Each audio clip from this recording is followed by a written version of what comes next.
အားလုံးပဲမင်္ဂလာပါဗျကျွန်တော်တော့ Steven ပါဒီနေ့တော့ကျွန်တော် Nissan Counter နှစ်ကျင်းကားတစ်စီးကို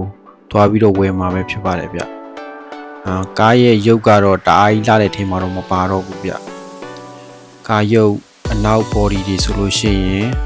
စေးသားတွေမရှိတော့ဘူးစေးသားတွေကွာပြီးတော့တန်ကြီးအယောင်တွေပေါက်နေပြီအရှိကောင်းဆိုရင်လည်းစေးသားတွေ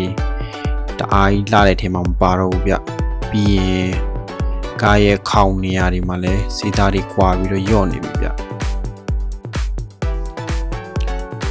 ဒီကားရဲ့ကြမ်းခင်းတွေကတော့ပိန်ပြီးတော့ညော့နေတယ်ဗျဒါပေမဲ့ဒီကားမှာအားသာချက်တစ်ခုကတော့ frame တွေဗျ frame တွေကတော့အရန်လာတယ်ဗျ original ဆေးနဲ့ပဲပြီးရင်တန်ကြီးအရာတော့တိတ်ပြီးတော့မရှိသေးဘူးဗျ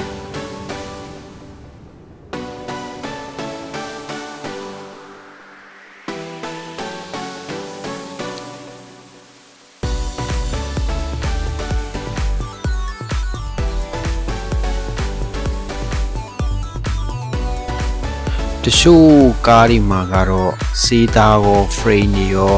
ကြမ်းခင်းတွေရောအပြည့်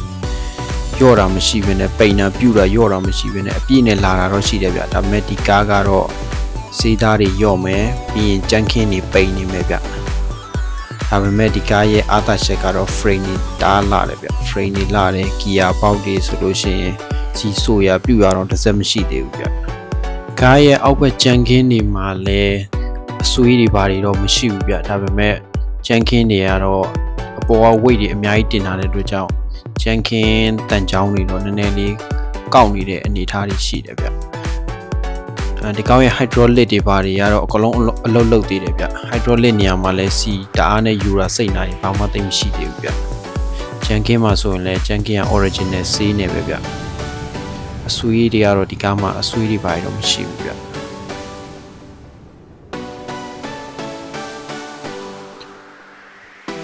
ကားရဲ့အတွင်းပိုင်းကိုကြည့်မယ်ဆိုရင်တော့driver အတွင်းပိုင်း driver ဘက်ကခုံကတော့အပေါက်ပြဲရှိမယ်ဗျအတွင်းခန်းကတော့တအားနဲ့အသစ်ပုံစံအတိုင်းလိုမျိုးတော့မရှိတော့ဘူးဗျ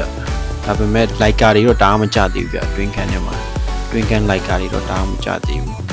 စီယာတန်တွေပါလည်းတော်တော်လေးတော့လှသေးတယ်ဗျဒီကားရဲ့ကီလိုမှာကြည့်မယ်ဆိုရင်တော့ကီလိုကတော့3,400,000ကျော်ပဲပြထားတယ်ဗျကီလိုတအားမများသေးဘူးလို့ပြောမှာဗျခေါင်းတွေကတော့တော်တော်လေးတတ်နေတယ်မှာပါသေးရဲ့ဗျခေါင်းမှာတချို့ကားတွေလိုမျိုးစလိန်ငွေတွေပါတွေပေတာပြူတာမျိုးတော့တိတ်မရှိဘူးဗျဒီကားရဲ့ခေါင်းကတော့ပိန်တာတော့မရှိသေးဘူးဒါပေမဲ့ခေါင်းမှာဆေးတွေကွာနေတယ်ကျွန်တော်တို့တကယ်လို့ပြန်ပြီးတော့ရောင်းမယ်ဆိုရင်တော့ဒီဆေးတွေကိုပြန်လုပ်ပြီးမှရောင်းမှအဆင်ပြေမယ်ဗျခိုင်းမယ်ဆိုရင်တော့လည်းမလုတ်ပဲနဲ့ခိုင်းမယ်ဆိုရင်တော့ဘာမှကိစ္စသိမရှိဘူးဗျဒီကားမှာကျွန်တော်အကြိုက်ဆုံးအပိုင်းကိုပြောပါဆိုရင်တော့ကားရဲ့ engine ပဲဗျကားရဲ့ engine ကလုံးဝအသစ်အတိုင်းဝင်းပြီးတော့လက်ပြီးတော့လာနေရဗျစီဆိုရစိတ်ရလည်းတစ်စက်မှမရှိဘူးဗျအပေါ်ရှမ်းပဲကြီးကြီးအောက်ရှမ်းပဲကြီးကြီးစီဆိုရစိတ်ရတစ်စက်မရှိပဲနဲ့တော်တော်လေးလာတယ်ဗျပြီးရင် engine မှာအပေါ်ငွေ့လည်းမရှိဘူးအောက်ငွေ့လည်းမရှိဘူးဗျ engine ကတော်တော်လေးကောင်းတယ်လို့ပြောရမယ်ဗျကျွန်တော်တို့ကားကိုဇက်လန်လိုက်တဲ့အခါမှာတွေ့ရတဲ့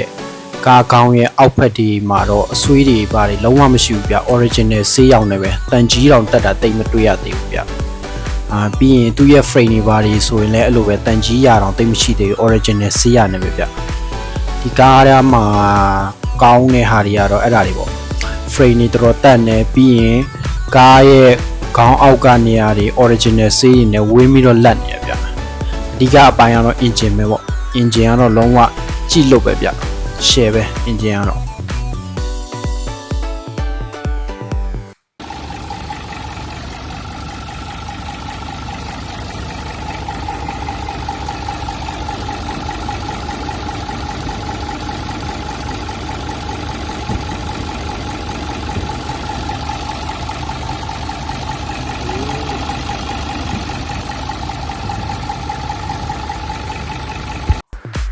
နောက်ဆုံးပြောမယ်ဆိုရင်တော့ဒီကားက